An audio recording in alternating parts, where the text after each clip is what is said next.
നമസ്കാരം. മല്ലു ഫുട്ബോളിന്റെ മറ്റൊരു വീഡിയോയിലേക്ക് എല്ലാവർക്കും സ്വാഗതം. അപ്പോൾ ഓഡിയോ പ്രശ്നങ്ങളൊക്കെ ഒരുപാട് പേര് കമന്റിൽ ഇട്ടിട്ടുണ്ടായിരുന്നു. ഞാനൊരു പുതിയ മൈക്ക് ഓർഡർ ചെയ്തിട്ടുണ്ട്. അത് ഇതുവരെ ഡെലിവർ ആയിട്ടില്ല. അത് സെറ്റപ്പ് ചെയ്ത് കഴിഞ്ഞിട്ടുണ്ടെങ്കിൽ നമുക്ക് കുറച്ചുകൂടി നല്ലൊരു ഓഡിയോ കിട്ടുമെന്ന് പ്രതീക്ഷിക്കുന്നു. ഇപ്പോൾ ടെമ്പററി ആയിട്ട് ഹെഡ്ഫോൺ വെച്ചിട്ട് റെക്കോർഡ് ചെയ്യാനുള്ള ഒരു പരിപാടിയാണ്. അപ്പോൾ നമ്മൾ ഇന്ന് ഡിസ്കസ് ചെയ്യാൻ പോകുന്നത് ടോട്ട്നാം നോട്ടിംഗ്ഹാം ഫോറസ്റ്റ് മത്സരത്തിന്റെ വിശേഷങ്ങളാണ്. ഒരു മാറ്റവും ഇല്ല. നമ്മള് യൂറോപ്പ് ലീഗിൽ ജയിച്ചെങ്കിലും നോട്ടിംഗ്ഹാം ഫോറസ്റ്റിനെതിരെ 2-1 പരാജയപ്പെട്ടു. ഫസ്റ്റ് ഹാഫ് ഒക്കെ നിങ്ങൾ കണ്ടിട്ടുണ്ടെങ്കിൽ എൻ്റെ പൊന്നോ! 10, 15 മിനിറ്റ് കഴിയുമ്പോഴത്തേക്കും നമ്മള് 3 ഗോളുകളാണ് വാങ്ങിക്കൂട്ടിയത്. ശരിക്കും പറഞ്ഞാൽ നോട്ടിംഗ്ഹാം ഫോറസ്റ്റ് അൺലക്കി ആയിരുന്നു. ഇല്ലെങ്കിൽ അവരൊരു 4, 5 ഗോളിനൊക്കെ ജയിക്കേണ്ട കളിയാണ്. എന്താണ് നമ്മുടെ പ്രശ്നം? ഇത് കഴിഞ്ഞ കുറെ വീഡിയോയിൽ നമ്മൾ പറഞ്ഞിട്ടുണ്ട്. നമ്മളെ ഡിഫൻസ് ബീറ്റ് ചെയ്യുക എന്ന് പറയുന്നത് പൂ പറിക്കുന്നത് പോലെ വളരെ വളരെ ഈസി ആയിട്ടുള്ള ഒരു പരിപാടിയാണ്. ലോങ് ബോൾ ഇടുക, ക്രിസ് വുഡിലേക്കോ അല്ലെങ്കിൽ ഇളാങ്കിലേക്കോ ബോൾ എത്തിക്കുക. വളരെ ഈസി ആയിട്ട് അവർ ബോൾ കൊണ്ടുപോയി സ്കോർ ചെയ്യും. ഇത് നമ്മൾ കണ്ടുകൊണ്ടിരിക്കുന്ന പരിപാടിയാണ്. സെറ്റ് പീസിന്ന് ഒരു ചാൻസ് ക്രിയേറ്റ് ചെയ്യുന്നു. അത് ബെൻടങ്കർ തട്ടി ഡിഫ്ലക്റ്റ് ആയിട്ട് പോസ്റ്റിലേക്ക് എത്തുന്നു. വികാരിയോ ചാടിയൊക്കെ നോക്കി, പക്ഷേ പുള്ളിക്ക് അത് കിട്ടിയില്ല. അതിനുശേഷം ക്രിസ് വുഡ് സ്കോർ ചെയ്യുന്നു. ഫോർച്ചുനേറ്റ്ലി അത് ഓഫ് സൈഡ് ആയതുകൊണ്ട് രക്ഷപ്പെട്ടു. ഇല്ലെങ്കിൽ 3-0 ഒരു 15 മിനിറ്റ് ഒക്കെ കഴിയുമ്പോഴത്തേക്കും നോട്ടിംഗ്ഹാം ഫോറസ്റ്റ് എത്തുന്ന സിറ്റുവേഷൻ ഉണ്ടായിരുന്നു.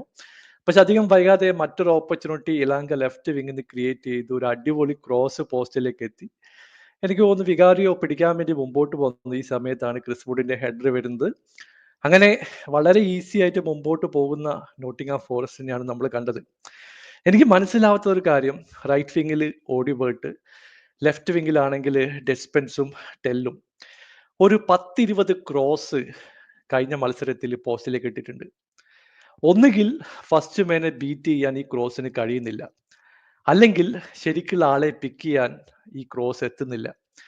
വളരെ ഈസി ആയിട്ട് ഇവിടെ നോട്ടിംഗ്ഹാം ഫോറസ്റ്റിന്റെ ഡിഫൻസ് ഇത് ക്ലിയർ ചെയ്ത് കളയുന്നു. ഇല്ലെങ്കിൽ അത് പാഴായി പോകുന്ന സിറ്റുവേഷനാണ് കാണുന്നത്. ഇവരൊക്കെ ആരാണ് ക്രോസ് ഇടാൻ പഠിപ്പിച്ചതെന്നുള്ളത് എനിക്ക് തോന്നുന്നു റിസർച്ച് ഒക്കെ നടത്തേണ്ടി വരും. കാരണം മറുവശത്ത് നോക്കിക്കഴിഞ്ഞിട്ടുണ്ടെങ്കിൽ നോട്ടിംഗ്ഹാം ഫോറസ്റ്റിന് ഒരു ചാൻസേ കിട്ടിയിട്ടുള്ളൂ. ആ ഒരു ക്രോസ്, ഒരു ഗോള്. ഇവിടെ നമ്മളിങ്ങനെ ശ്രമിച്ചുകൊണ്ടിരിക്കുകയാണ്. 1, 2, 3, 4, 5 ഒന്നും നടക്കുന്നില്ല. അതുപോലുള്ള സിറ്റുവേഷനാണ്. പിന്നെ ഇവിടെ നമ്മൾ നോട്ടിംഗ്ഹാം ഫോറസ്റ്റിന് ക്രെഡിറ്റ് കൊടുത്തേ മതിയാവൂ. കാരണം അവർ ഡിഫെൻസീവ്ലി വളരെ സോളിഡ് ആയിട്ട് കളിയിൽ പിടിച്ചു നിന്നു. നമ്മുടെ വീക്ക്നെസ് കൃത്യമായിട്ട് എങ്ങനെ ഓപ്പൺ ചെയ്യണമെന്ന് അറിയുന്ന ഒരു ടീമാണ്. അപ്പൊ അവര് ലോ ബ്ലോക്ക് ഇട്ട് കളിച്ചു. മിഡിൽ ആൾക്കാരുണ്ടായിരുന്നു. കൗണ്ടർ വരുന്ന സമയത്ത് ക്രിസ് വുഡിനെയോ എളാങ്കിനോ മുമ്പോട്ട് പോയി അവരിലേക്ക് ബോൾ എത്തിക്കാൻ വേണ്ടിയിട്ടാണ് നോട്ടിംഗ്ഹാം ഫോറസ്റ്റ് ശ്രമിച്ചത്.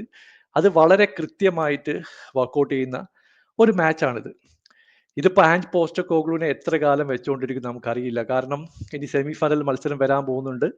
യൂറോപ്പ് ലീഗിന്റെ സെമി, ആ ഒരു പ്രതീക്ഷയിലാണ് എനിക്ക് തോന്നുന്നു ടോട്ട്നാമിന്റെ മാനേജ്മെന്റ് ഇപ്പൊ നിൽക്കുന്നത്. അല്ലെങ്കിൽ പുള്ളിയെ പണ്ടേ സാക്ക് ചെയ്യേണ്ട സിറ്റുവേഷൻസ് ഉണ്ടായിരുന്നു.